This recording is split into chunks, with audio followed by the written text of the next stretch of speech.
Alright, so, hi, howdy, hey. It feels really awkward not to say what's good gamers, and I started saying that ironically. This is the danger of embracing dumb shit. Anyway, hi, how are y'all doing? My name is Littlefland41. In today's video, we're going to be talking about the new SMG Gunburn Destiny 2. But before we get too deep into the video, if y'all can click like and hit subscribe as well, that would be really, really cool. I put out a video once a week on Friday. It's at noon Eastern time, and I really appreciate you sticking around for the future. Thank you very much. Alright, so, Gunburn SMG is a 900 RPM lightweight SMG in the kinetic slot that does kinetic damage. Comes from Festival of the Lost, and by the time this video goes up, you'll probably only have a few days left to go hunting for one in 2025, so if you happen to be watching this later, honestly the game will probably be in a completely different state, so everything that I say now doesn't even matter, but I don't know, who the fuck knows. If you really want one, you got a couple of days left, so go hunting. I should really stop making SMG videos, but if Bungie can release the same weapon type with the same best-in-slot PvP perks, I can absolutely keep talking about why that sucks.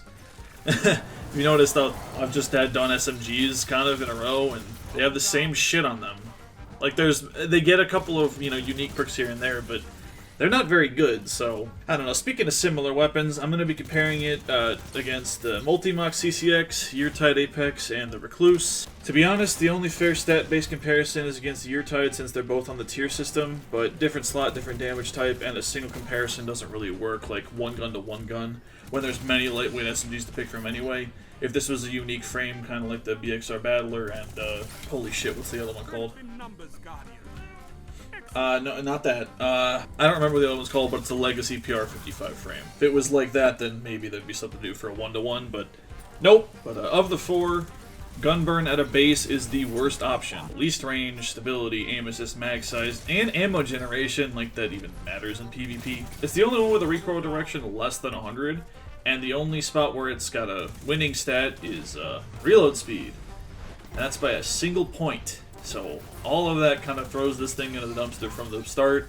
Not ideal at all. Keep in mind, through hitting tier 5 stats, what a masterwork, using the new weapon mods, and having enhanced barrels, mags, and origin traits, it will grow beyond Multi-Mock and Recluse.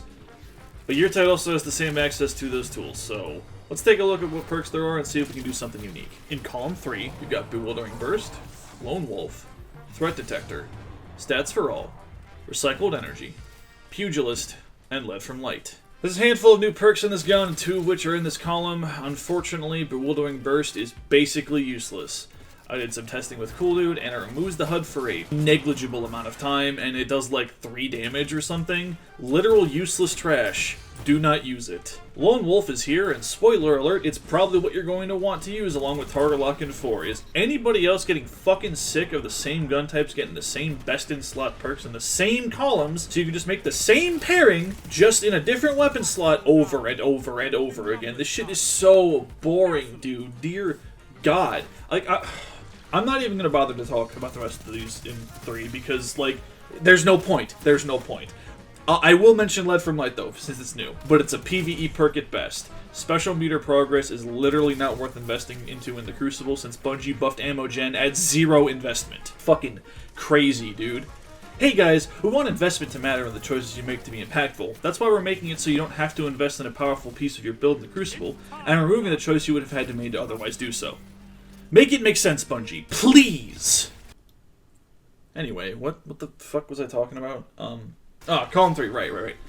Yeah, just use Lone Wolf like every other SMG in the game. In column 4, you got Attrition Orbs, Kinetic Tremors, Ancillary Ordnance, Target Lock, One for All, Wellspring, and Binary Orbit. Attrition Orbs is for PvE. If you're incapable of hitting a majority of crits on target, then use Kinetic Tremors in the Crucible. Otherwise, it's for PvE. I have yet to see the rocket from Ancillary Ordnance actually damage anybody, and I tried to get it to work in a live environment, but it doesn't require kills with the gun to activate, so if you like it and are making it work for you somehow, far be it from me to encourage you to switch to the better and more consistent choice that is Target Lock, because it's Target Lock on an SMG. Play game right, don't miss, damage go up in the neutral, with a negligible activation requirement. Like, do I need to say anything else? One for All is bad, but can see some success in Red Rumble if you're still playing that, because there's that constant big target to tag, so maybe there's something there, there's not. Wellspring is a bad perk. Binary Orbit is great if you're using Aishas with Precision Instrument and find yourself swapping for close range fights often, but if this is your workhorse weapon, it's not worth it at all. Target Lock, best perk, not even close, what a surprise. Your origin trade options are Search Party and Feist Stinger. Search Party is half of moving target and Lone Wolf, but lesser of both, so it's probably not doing anything if you have Lone Wolf active, since you can only increase the innovation speed of things so much before there's no functional difference. And Vice Stinger also gives increased ADS move speed, but can refill the magazine, so it's just better. I would use that. For some reason, the clips on screen, I never put Vice Stinger on. I just left it at Search Party. So, I'm dumb. I'm a dumb person. Pair with long-range options in your energy slot. Aisha's Embrace, Graviton Spike or Lance, Igneous Hammer, Polaris Lance if you want to be a fucking bum, Icebreaker, Cloud Strike, any of the other energy weapons that are decent at long range. Pretty easy puzzle. Now the ultimate question, should you use this? I mean, sure. If you want a standard SMG to do the standard SMG things and be perfectly acceptable at it with the only 2 perks you want on a standard SMG, but you don't want to use Mini Tool or Yeartide because those are solar and in the energy slot, this is the gun for you. But if you want a unique tool that actually has an identity from a perk synergy that we don't see often, you're out of luck. And I'm out of time. It's not even the lyric from the song. Okay. I'm going to end the video now. With that, that's going to do it for me today. Have you taken a look at Gunburn and given it a fair shot yet? If you have, I'd love to hear your thoughts on anything that I said in those comments down below. Even if you haven't and you're like interested in it, maybe there's something that I missed, just yell at me about it. I would love to hear it. Thank you for watching. Thank you for listening. Have a wonderful day.